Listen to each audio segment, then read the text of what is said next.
Bismillahirrahmanirrahim. Alhamdulillah.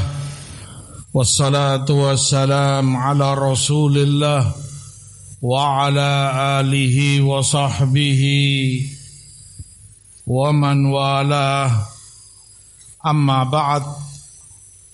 Ahibbati fillah, ikhwani rahimani wa rahimakumullah.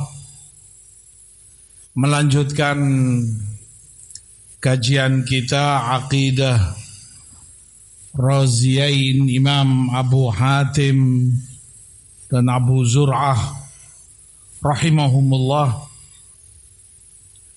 Di muqaddimah kemarin Imam Abdurrahman Ibn Abi Hatim menyebutkan, aku bertanya kepada ayahku Imam Abu Hatim dan Abu Zur'ah tentang madhab Ahlus Sunnah fi usuluddin, dalam perkara-perkara pokok dasar agama ini. Wa ma adraka alaihil ulama, dan apa yang keduanya, Abu Hatim ibnu Abu Zur'ah, telah mendapati para ulama fi jami'il amsar, di seluruh negeri-negeri muslimin yang mereka datangi. Wa ma ya'taqidani min dzalik, dan apa yang keduanya yakini, akidah. Mereka ambil, mereka pelajari itu dari para ulama dan para imam Ahlus Sunnah di negeri-negeri yang ada. Faqala, keduanya menjawab, adraknal ulama fi jami'il amsar, kami berdua mendapati para ulama di seluruh negeri. Hijazan, Irak, Mesir, Syam, dan Yaman. Selain dari yang telah kita sebutkan kemarin, ini pula menjelaskan kepada kita kesungguhan dan hirs, antusias besar para ulama salaf untuk mempelajari agamanya. Makanya itu Abdurrahman tanyakan kepada ayahnya dan Imam Abu Zur'ah. Beliau ingin selamat dunia dan akhiratnya. Maka beliau telah tempuh, beliau jalani jalannya yang benar. Karena tidak cukup orang hanya ingin selamat tapi tidak mau menempuh jalannya. Tarjun najat walam tasluk masalikaha, inna safinata la tamshi 'alal yabasi. Kamu ingin selamat tapi kamu tidak menempuh jalannya, sungguh kapal itu tidak akan berjalan di daratan. Karena itu bukan jalannya. Jalan dia di air. Harus menempuh jalan itu. Maka kalau kamu ingin selamat, ambil dan pelajari keselamatan itu dari orang-orang yang akan menyelamatkan dirimu, menyelamatkan agamamu.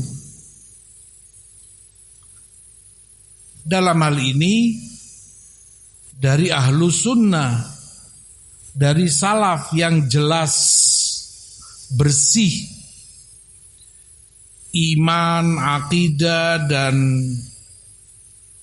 akidah mereka, manhaj mereka. Itu yang dicontohkan oleh Imam Abdurrahman di sini. Beliau nggak tanya ke sembarang orang. tapi kepada tokoh yang menjadi kudwah panutan, ayahnya dan Imam Abu Zur'ah. Tidak cukup itu, bahkan dari kecerdasan Imam Abdurrahman, beliau tanyakan pula yang mereka berdua ambil dan mereka berdua dapati dari para ulama di negeri-negeri Islam yang mereka kunjungi. Sehingga dalam hal ini bukan hanya akidahnya Abu Hatim dan Abu Zur'ah saja, tapi itu yang memang diwariskan dan diajarkan oleh para imam dan ulama di seluruh negeri kaum muslimin. Maka ini dari Abdurrahman mengingatkan kita, dan beliau tentu mengamalkan, beliau dalam ini juga mengamalkan apa yang disebutkan oleh Ibnu Mas'ud, Ibnu Umar, dari para sahabat radhiyallahu anhum, man kana mustannan falyastanna biman qad mat. Barang siapa dari kalian yang mau menjadikan toladan, figur yang dia panuti, dia ambil, dia contoh, dia tiru, ambil itu dari orang-orang yang telah mati, yang telah wafat mendahuluimu. Fa innal hayya la tu'man alaihil fitnah. Karena yang hidup tidak ada keamanan dari fitnah. Nasallallahu al-afiyah. Berapa banyak itu yang kita lihat, kita saksikan. Dulunya fulan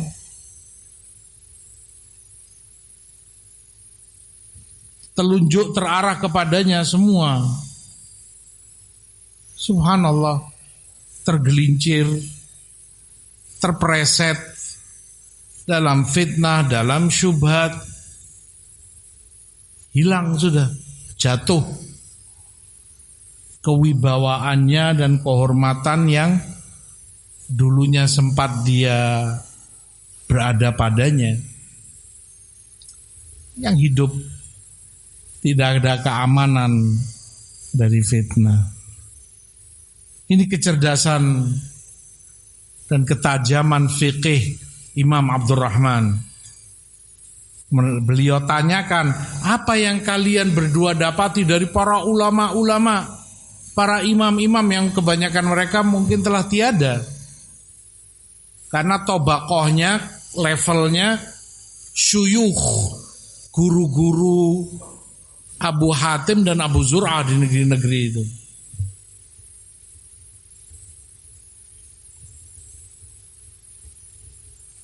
Kata Ibnu Mas'ud pula, la yazalun nas salihin mutamasikin ma'atahumul ilmu an ashabi Muhammadin wa akabirihim. Tetaplah umat ini saleh. Perhatikan,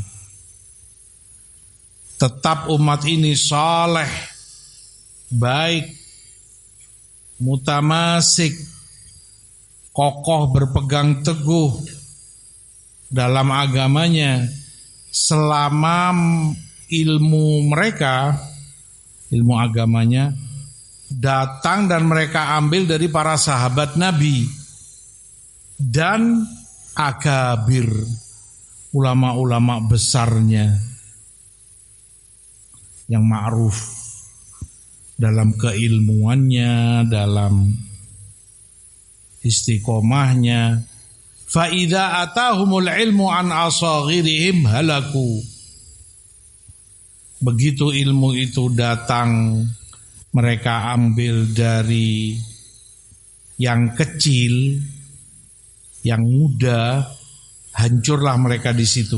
As-saghir yang dimaksud ahlul bid'ah, ahlul ahwa, yang menyalahi dan menyimpang dari salaf a'immah rahimahumullah. Ini yang pertama. Kenapa ini penting? Ikhwani rahimani wa rahimakumullah. Karena memang satu, Allah memerintahkan kita untuk bertafakuh fiddin, untuk kita belajar hukum dan syariatnya, yang itu kita butuhkan di setiap nafas yang kita jalani, di setiap waktu. Falaula nafara min kulli firqatin minhum ta'ifah liyatafaqahu fiddin. Allah ajarkan kepada mereka untuk yatafaqahu, bertafakuh, mendalami dan memahami ilmu agamanya. Kata Sa'di, itu yang mereka pelajari, ilmu syar'i. Mereka pelajari makna-maknanya, faham rahasia-rahasianya, apa yang terkandung di dalam ayat ini, dalam hadis ini. Kalau kamu nggak pelajari, kamu nggak akan tahu. Ternyata dalam ayat ini banyak rahasianya, kandungan hikmah dan ilmu. Begitu pula dalam hadis. Agar setelah kamu faham, kamu bisa ajarkan kepada yang lain. Demikian Allah memerintahkan kepada hamba-hambanya. Begitu pula di dalam ayat fas'alu ahla dzikr in kuntum la ta'lamun. Tanyakan kepada orang-orang yang berilmu, ahlu dzikr, jika kamu tidak mengetahui.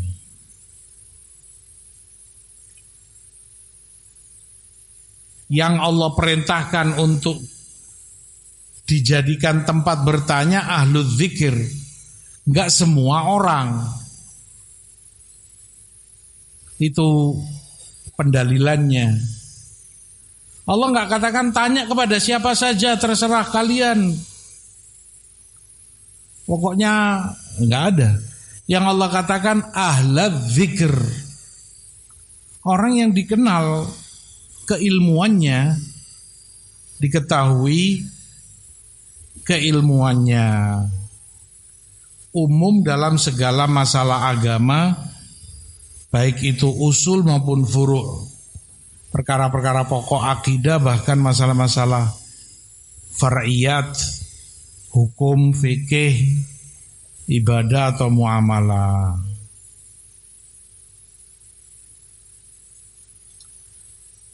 Ketika Allah sebutkan itu, berarti terkandung mafhum yang difahami dari ayat ini, larangan untuk orang itu tanya atau belajar, bahkan mengambil dari orang yang dikenal kejahilannya atau tidak dikenal dengan keilmuannya.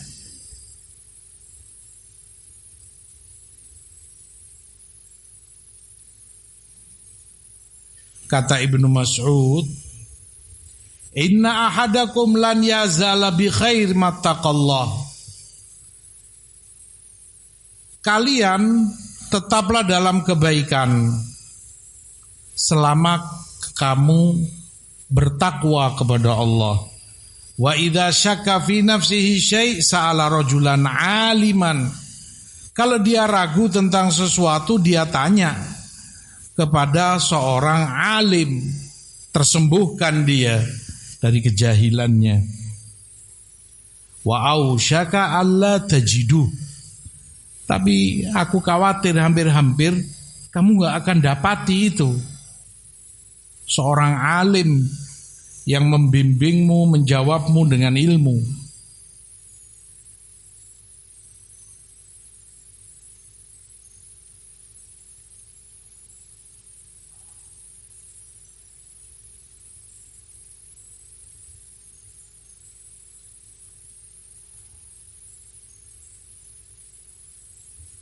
Ini yang pertama, pentingnya orang itu belajar dan mengambil ilmu dari yang ma'ruf, istiqomah dan ma'ruf keilmuannya. Dalam hadis Rasulullah SAW sebutkan, hadis di Bukhari Muslim, فَإِذَا رَأَيْتَ الَّذِينَ يَتَّبِعُونَ مَا تَشَابَهَ مِنْهُ فَأُولَئِكَ الَّذِينَ سَمَّى اللَّهُ فَاحْذَرُوهُمْ.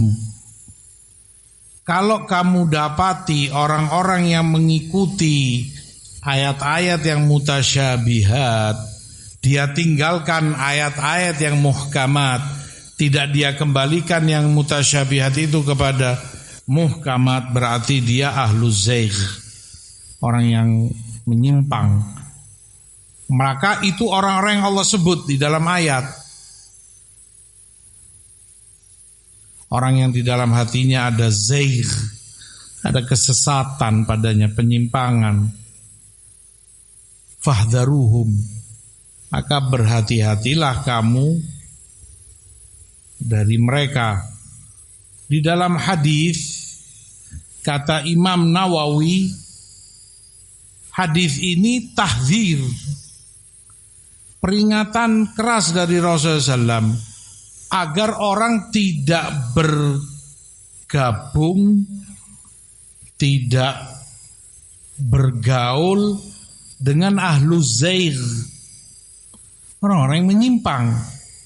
Dalam hatinya ada kesesatan, a'udzubillah, ahlul bid'ah, orang-orang yang terus selalu saja mengikuti al-muskilat, yang muskil, bukannya yang jelas dalam perkara ilmu, tapi yang muskilat yang dia cari, yang dia ikuti dalam fitnah. Fala yujab. Orang seperti ini tidak boleh kamu jawab, kamu ikuti. Bal yuzjar wa yu'azzar.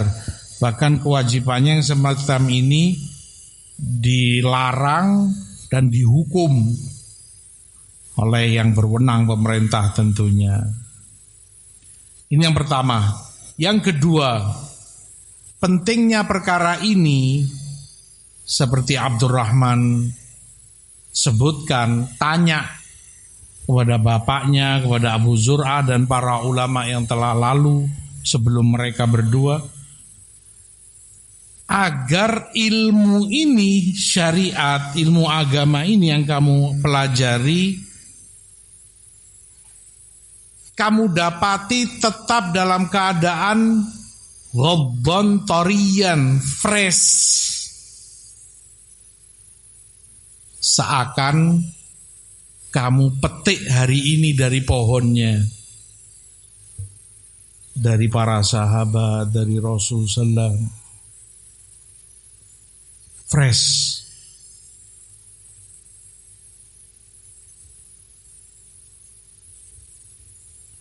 Karena ilmu jika tidak diambil dari orangnya yang berilmu, hilang ilmu itu.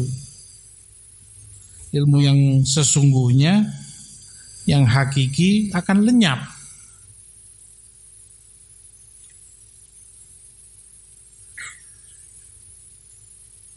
Kata Abu Darda radhiyallahu an mengeluhkan kondisi umat di zaman beliau, Abu Darda, ya Allah, apa kiranya yang Abu Darda katakan kalau beliau hidup di zaman kita sekarang? Beliau katakan, mali ara ulama akum yadhabun. Aku melihat para ulama kalian telah tiada, hilang. Wa juhalakum la yata'allamun. Sementara orang-orang jahil kalian gak mau belajar, gak mau mengambil ilmu itu dari para ulamanya. Padahal ulamanya ada. Fata'allamu qabla an yurfa'al ilm. Maka belajari ilmu itu, ambillah sebelum terangkat. Fa inna raf'al ilmi dhahabul ulama. Karena terangkatnya ilmu dengan kematian, kepergian para ulamanya. Kata Ibnu Abdul Bar mengomentari, maka ulama jika masih didapati oleh muta'allimin, mereka yang belajar, mencari ilmu ke sumbernya, yang didatangi memang orang-orang yang berilmu. Faniyal ulama wa baqiyal ilm ghaddan 'indal muta'allimin. Ulamanya mungkin setelah sekian lama wafat, nggak masalah, ilmunya masih fresh. Itu yang dipetik, diambil oleh murid-muridnya yang dulu belajar kepada mereka. Fa idza lam yudrikhum muta'allimun dhahabal ilm. Tapi kalau yang muta'allimin, yang belajar ini murid-muridnya tidak menemui para ulama, tidak mengambil dari mereka, hilang ilmu itu bersama dengan kematian mereka. Enggak diambil, tidak dipetik oleh nasyiah, generasi muda yang belajar dan ingin mendapat ilmu.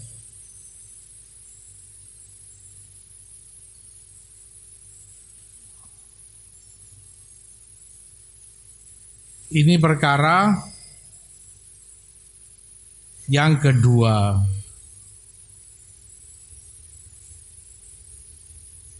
Perkara yang keempat, bahwasanya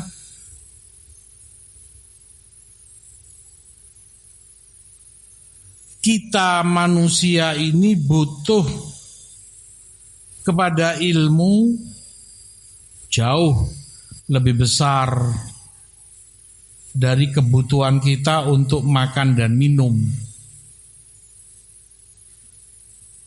Kata Sufyan Ats-Tsauri, seseorang jauh lebih butuh ilmu dibanding roti dan daging. Ya, ini bahan pakan pokok mereka.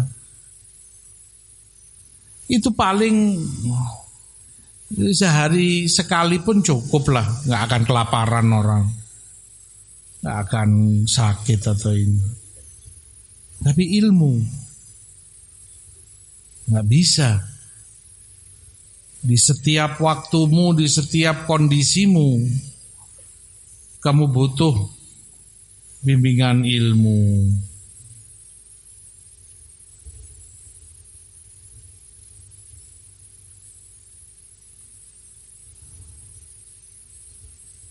orang butuh ilmu dalam rumah tangganya, muasyarah zaujiyah, dia dengan istrinya, dia sebagai orang tua kepada anaknya, tetangganya, dan yang lain-lainnya.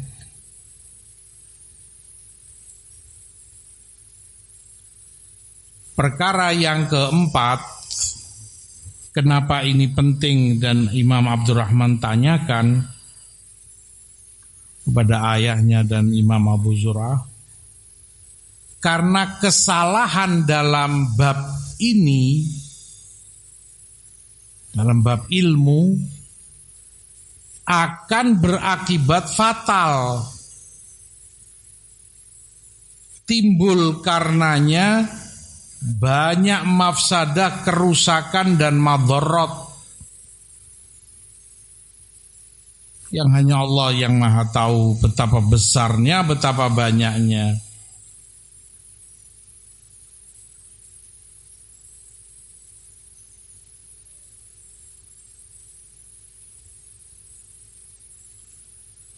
Ketika Abdullah putra Imam Ahmad bertanya kepada Imam Ahmad tentang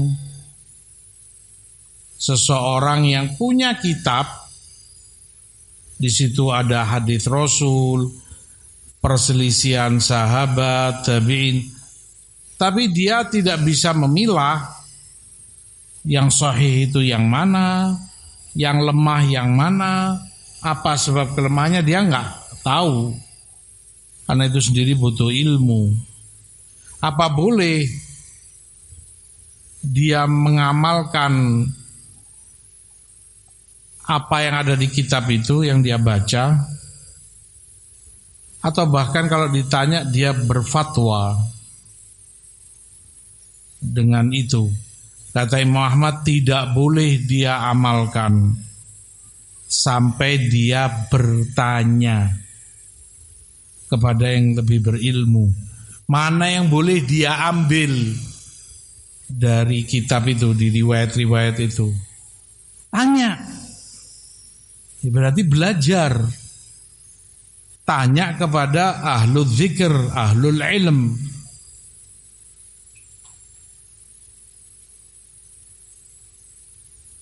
Dengan itu dia berdiri di atas perkara yang sahih, yang benar. Kata Syekhul Islam Ibnul Taimiyah rahimahullah, musallamun annahu la yasughu istima' kulli qaul. Menjadi suatu kesepakatan, musallam, itu tidak diperdebatkan dan tidak diperselisihkan, bahwasanya tidak boleh, tidak dibenarkan orang itu mendengar segala ucapan dari segala orang, dari sembarang orang. Pokoknya ada yang bicara dia dengar, fulan buka majelis dia datangi, fulan punya halaqah, punya ini, dia duduk, dia ambil, dia belajar kepadanya. Itu sesuatu yang tidak dibenarkan, dan itu sesuatu yang musallam, sesuatu yang disepakati, diterima, kaidah ma'ruf di kalangan ulama. Syekhul Islam yang berbicara. Dan itu fitnah yang terjadi di banyak tempat di sana sini, di generasi, di setiap generasi ada saja fitnahnya ini. Maunya dia mengambil, mendengar, belajar dari sembarang orang. Setiap perkataan dia mau dengarkan, dia mau ambil itu. Tidak dibenarkan itu. Dan itu bukan perkara yang merupakan ijtihad, salaf, ada perselisihan. Enggak, saya mengatakan musallam. Minal musallamat. Termasuk perkara yang disepakati. If kamu jadikan agamamu murah seperti itu, kamu comot sana, kamu comot dari situ, dari fulan, dari allan, dari zaton, dari suwer, dari huwer, dari alladzi ma fihi khair.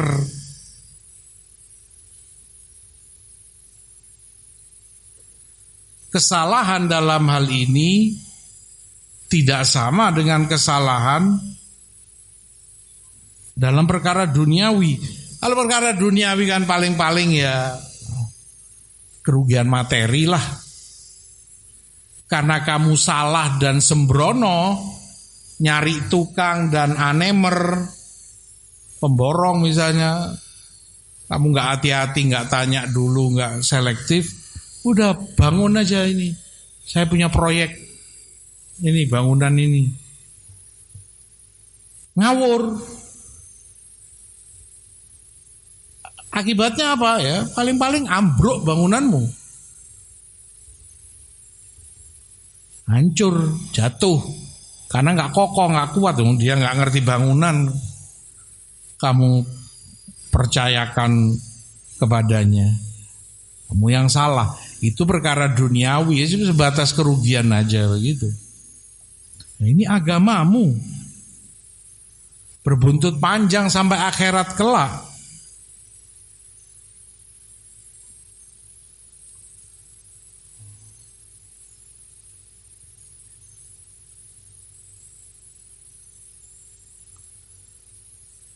Ikhwati fillah,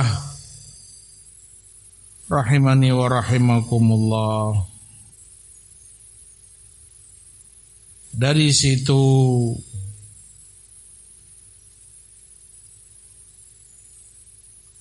kita tahu dan kita sadari bahwasanya salaf rahimahumullah sangat mementingkan bab ini.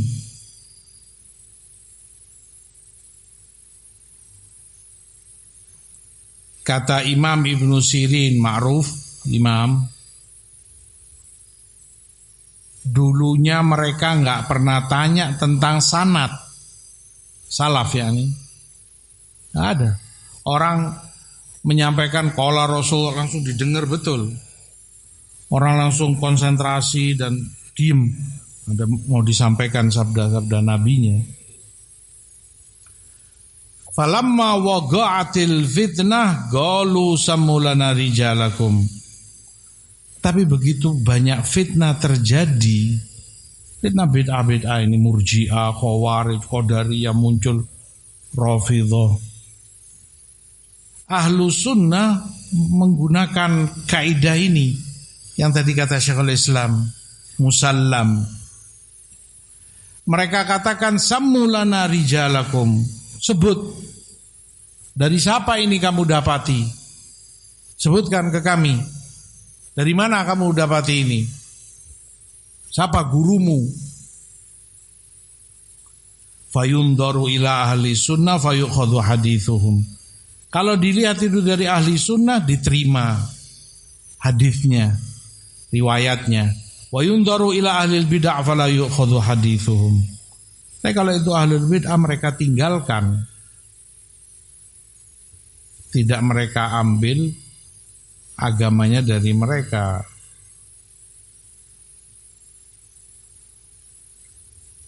Kata Imam Ibnu Rajab, karenanya para ulama anggap Ibnu Sirin, beliau adalah yang pertama mengkoreksi riwayat, nggak asal terima. Ibnu Sirin termasuk yang pertama. Dari siapa ini? Riwayat siapa ini? Siapa gurumu? Siapa syekhmu? Sehingga terpilah mana hadis yang bisa diterima, mana pula yang tidak. Banyak riwayat dari Ibnu Sirin, asar ma'ruf dari beliau, inna hadza al-ilm din fanduru amman ta'khuduna dinakum. Ilmu ini, agama yang kamu pelajari ini, ilmu ini agama, menentukan agamamu, maka perhatikan, pastikan, berhati-hatilah dari siapa kamu mengambil agamamu, ilmumu ini. Kata Ya'qub ibn Syaibah, aku tanya kepada Yahya ibn Ma'in, imam, apa engkau tahu di kalangan tabi'in ada yang mengkoreksi perawi riwayat-riwayatnya sebelum Ibnu Sirin? Ada. Kata Yahya ibn Ma'in sambil menjawab dengan menggelengkan kepalanya. Ya, ini enggak ada. Ibnu Sirin lah panutan pertama di masa tabi'in yang mengkoreksi. Hati-hati sekali. Enggak semua orang menyatakan riwayat Rasulullah, aku mendengar dari Abu Hurairah, aku dapati dari fulan, Rasulullah bersabda gini, diterima, ditelan, diterima. Enggak begitu Ibnu Sirin. Yang disampaikan ucapan Rasul kok. Bukan itu Ibnu Sirin. Mahal sekali agama bagi beliau.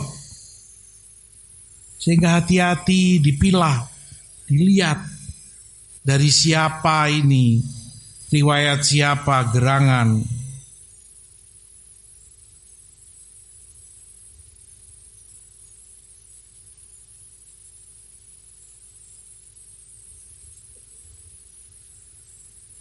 Di riwayat Ibn Umar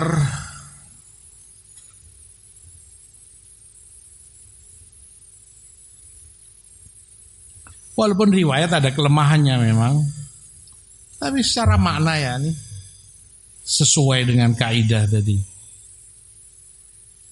Ya Ibn Umar dinak,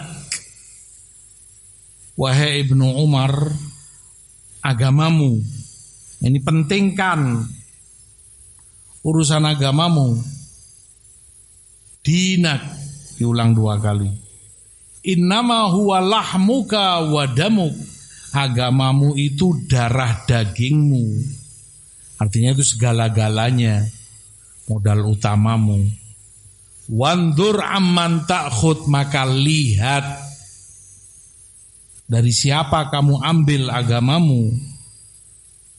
Khudh anil ladzina istaqamu, ambil dari orang-orang yang istiqomah. Wala ta'khudh anil ladzina malu, jangan kamu ambil agamamu itu dari orang-orang yang menyimpang.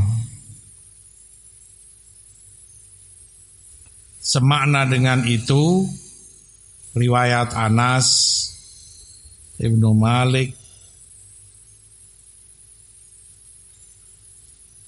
juga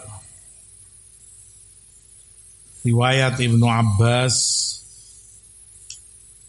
la ta'khudhul ilm illa amman tajuzu syahadatuh. Jangan kamu ambil ilmumu kecuali dari orang-orang yang boleh diterima, bisa diterima persaksiannya. Ini di mahkamah, kalau dia menjadi saksi misalnya di depan qadhi, di depan hakim, kan hakim nggak semerta-merta menerima persaksian dia, urusannya nyawa orang, kehormatan orang atau harta bendanya, maka diperiksa oleh hakim siapa fulan ini, sampai dipastikan dia tipe orang yang bisa diterima persaksiannya. Dari orang seperti itu kamu ambil agamamu, walaupun juga riwayat ada kelemahan padanya. Dikuatkan dengan athar dari Ibnu Abbas sendiri.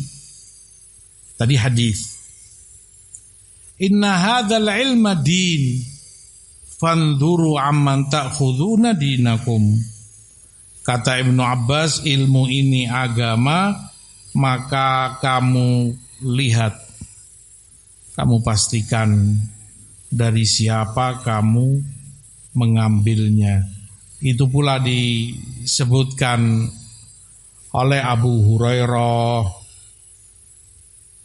radhiyallahu ta'ala an, juga diriwayatkan dari Ali ibn Abi Thalib radhiyallahu an, itu dari para sahabat, dari para tabi'in. Itu athar diriwayatkan oleh Hasan, ucapan Hasan al-Basri rahimahullah. Ibnu Sirin, atau maaf, Anas Ibnu Sirin saudaranya, bukan Muhammad bin Sirin. Dan perlu kamu tahu, keluarga ini keluarga ilmu, Masya Allah. Imam Ma'ruf Ibnu Sirin itu Muhammad Ibnu Sirin, imam Ma'ruf besar. Punya saudara Anas bin Sirin juga imam. Punya saudari juga Hafsah bintu Sirin, juga alimah. Keluarga ilmu. Kata Hammad ibnu Zaid, kamu lihat, perhatikan konteksnya. Kata Hammad ibnu Zaid, kami masuk menjenguk Anas bin Sirin saat beliau sakit. Sakit ini, orang sakit. Parah sakitnya. Ya orang sakit kan, antum pernah jenguk orang sakit lah. Bicara pun berat. Kamu tanya mungkin, gimana kondisimu? Alhamdulillah. Ini paling ngomong secukupnya, sepatah dua kata. Dijenguk Anas bin Sirin oleh Hammad ibn Zaid. Hammad juga imam, dan beberapa yang lain. Maka kata Hammad, Anas bin Sirin sempat masih mewasiatkan untuk kami nasihat. Di antara lain nasihat Anas bin Sirin, ittaqullah, bertakwalah kalian kepada Allah, ya ma'syaras syabab, wahai anak-anak muda, karena memang seringnya masalah tumbuh dari mereka. Banyak fitnah, banyak muskilat, masyakilnya dari mereka. Nah, yang dinasehatkan oleh Anas, bertakwalah kepada Allah, wahai anak-anak muda, syabab. Wanzuru amman ta'khudun hadhil ahadits. Perhatikan oleh kalian dari mana kalian ambil hadis ini, ilmu. Fa innaha dinukum, ini adalah agama kalian. Itu agama kalian. Hati-hati, perhatikan dari siapa kamu mengambilnya. Wasiat Anas bin Sirin saat beliau sakit, masih menyempatkan diri ngasih nasihat ke syabab. Karena pentingnya.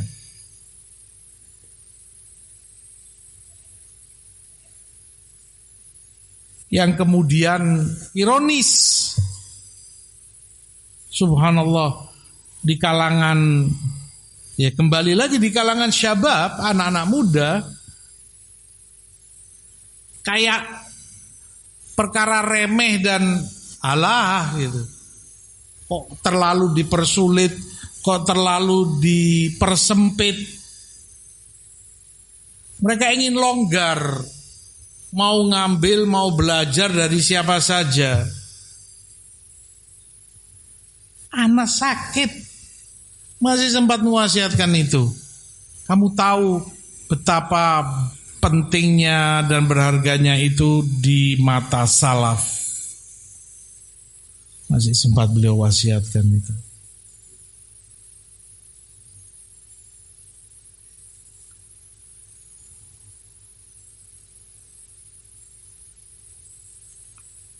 Imam Makhul Asyami Abu Abdullah rahimahullah, imam, beliau juga mengatakan hal yang semakna. La yu'khadhul ilmu illa amman syuhidalahu bittalab. Ilmu itu tidak bisa kamu ambil kecuali dari orang-orang yang disaksikan kalau dia itu menuntut ilmu. Ini ma'ruf, gak samar.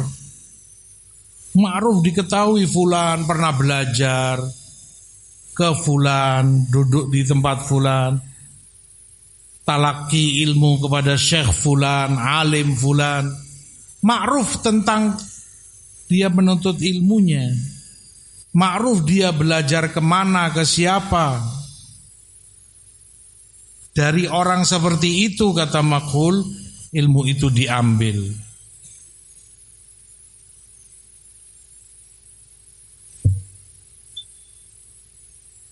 Kata Abu Zinad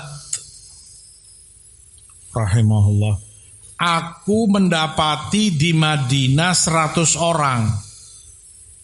Semuanya makmun, amanat,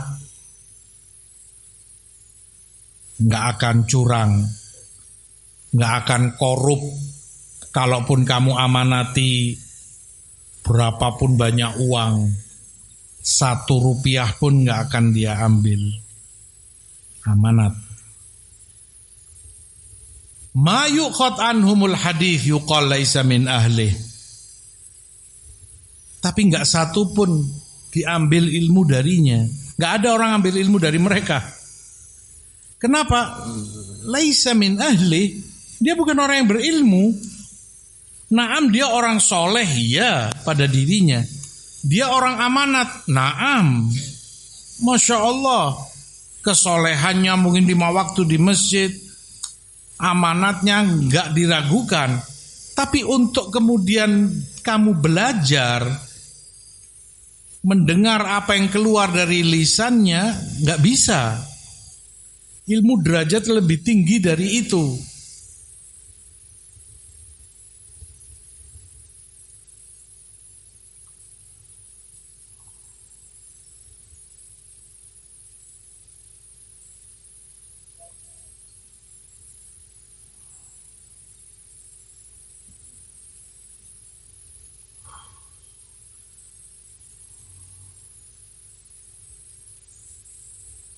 Banyak dari para a'immah teriwayatkan asar dari mereka yang mengandung makna yang serupa. Abdullah bin On, Abu On,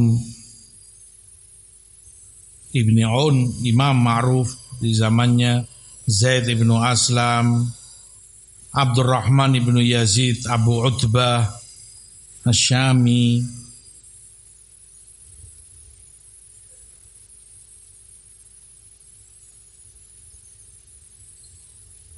Kata Abu Zur'ah, aku mendengar Imam Abu Mushir rahimahullah berkata, illa jalisal alim fa inna dzalika talabu. Orang yang duduk kepada seorang alim, ya dia belajar, dia ambil ilmu itu darinya. Orang yang ma'ruf dikenal keilmuannya.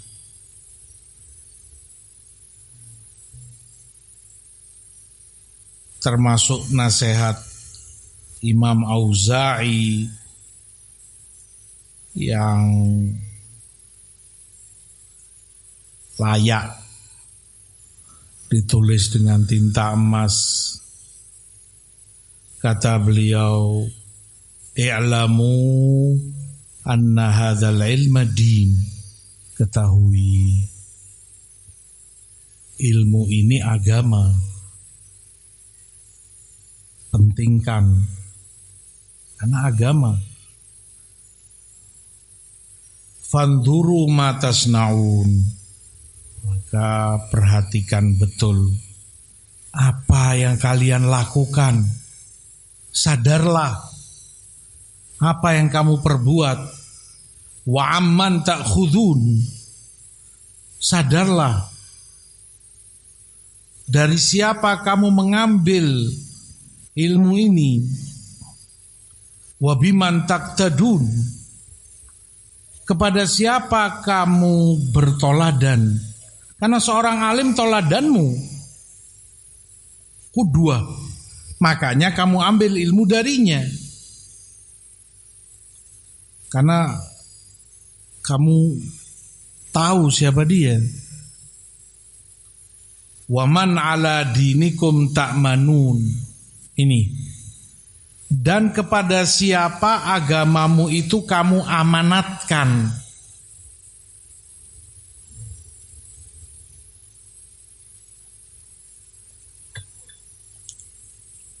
Kenapa dikatakan begitu? Ibarat agamamu kosong, belum ada isinya. Maka kamu amanatkan, kayak gelas ini misalnya masih kosong, kamu amanatkan ke fulan, tolong diisi. Ya dia isi susu, dia isi kopi, kan begitu. Agamamu ini juga begitu, kosong awalnya. Kamu amanatkan ke siapa untuk diisi ilmu. Ini yakini, ini akidahnya begini, ibadah begini, akhlak begini. Kata Auza'i, ke siapa kamu mengamanatkan agama ini, agamamu ini, untuk diisi oleh siapa? Man ala dinikum ta'manun.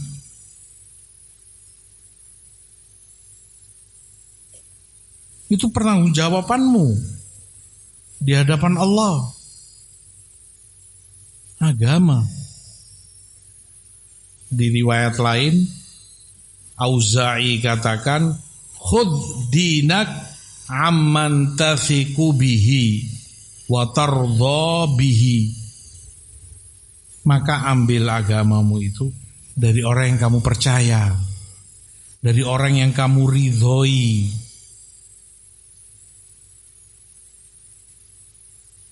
Kadang orang kamu kenal aja enggak, bas hanya dari kejauhan kamu merasa kagum karena kejahilanmu, kagum melihat ceramahnya, tulisannya, retorika, gaya bicaranya. Kamu enggak tahu siapa dia. Mungkin bahkan ketemu aja kamu enggak pernah, hanya lewat medsos atau apalah namanya. Kif semurah itu agamamu, kamu amanatkan ke dia untuk diisi oleh dia. Kamu tahu siapa dia, ngerti, kenal bukan hanya sekedar oh ya aku tahu itu fulan bin fulan, nih namanya mungkin diketahui, tapi orangnya siapa, ketemu aja kamu nggak pernah. Orang yang kamu ridhoi, orang yang kamu percayai.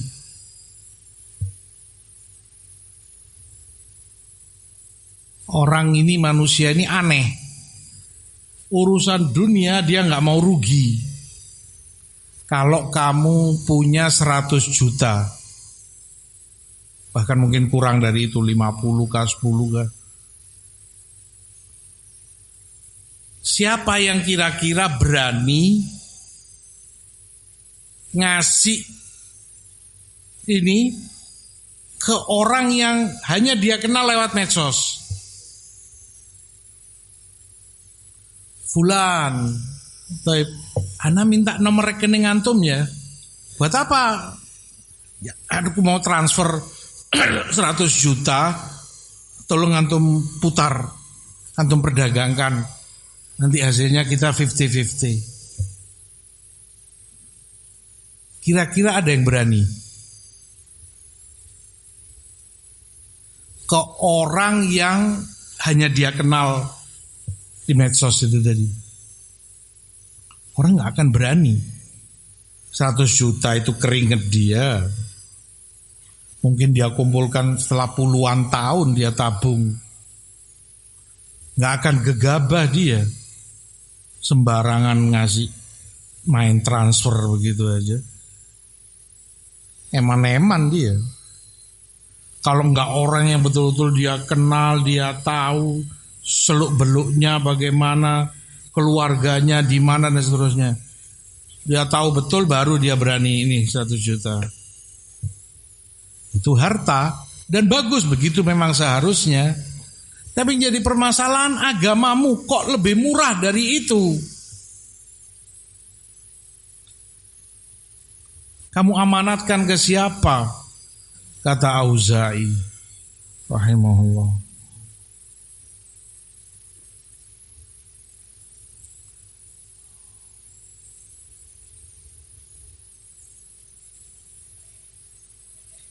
Itu pula dikatakan oleh Imam Malik Ibnu Anas, inna hadzal ilm huwa lahmuka wa damuk wa anhu tus'al yaumal qiyamah. Ilmu ini agamamu, darah dagingmu. Kalau sudah disebutkan darah daging berarti hidup matimu, segala-galanya bagi kamu.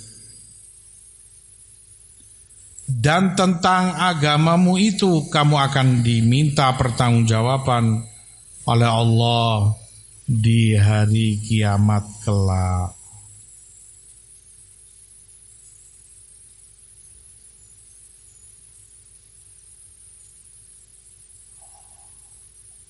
Wasiat Imam Malik ini beliau sebutkan ke banyak orang. Salah satunya riwayat Khalid ibnu Khidash. Saat mau pergi, aku ketika mau meninggalkan Imam Malik, ya orang dulu biasa minta wasiat. Karena pergi jauh sudah, mungkin nggak akan ketemu setelah sekian lama, nggak akan ketemu lagi. Maka minta wasiatkan untukku apa, untuk aku pegangi. Perkara penting namanya wasiat. Maka wasiat Malik kepada Khalid ibnu Khidash, taqwallah, bertakwalah kamu kepada Allah, wa talabul ilm min indi ahli, dan ambil pelajari ilmumu dari orangnya, orang yang berilmu, orang yang ma'ruf, diketahui keilmuannya, diketahui istiqomahnya.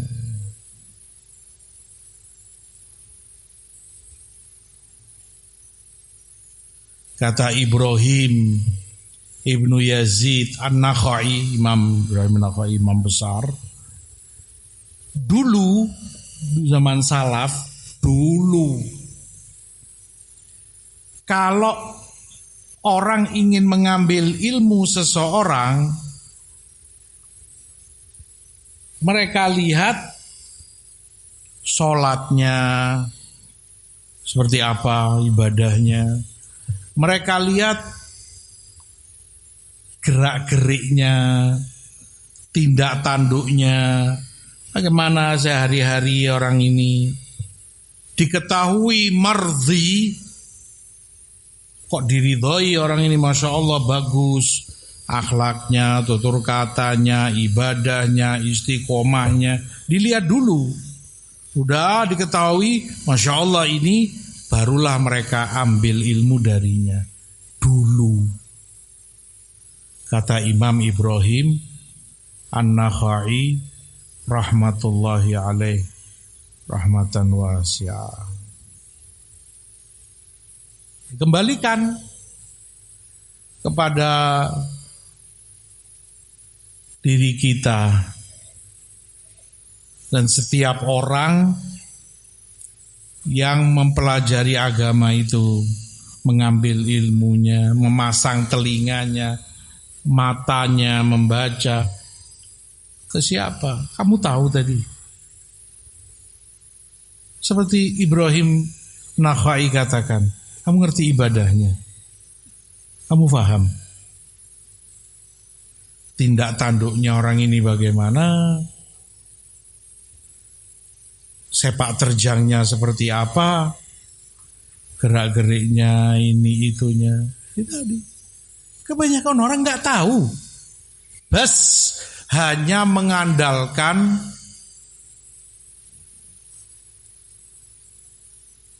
audio atau visual.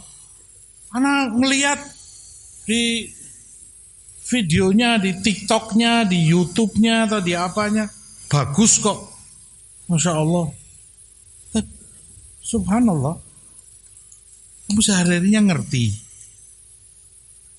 Itu tadi, jauh beda memang antara salaf dengan kholaf.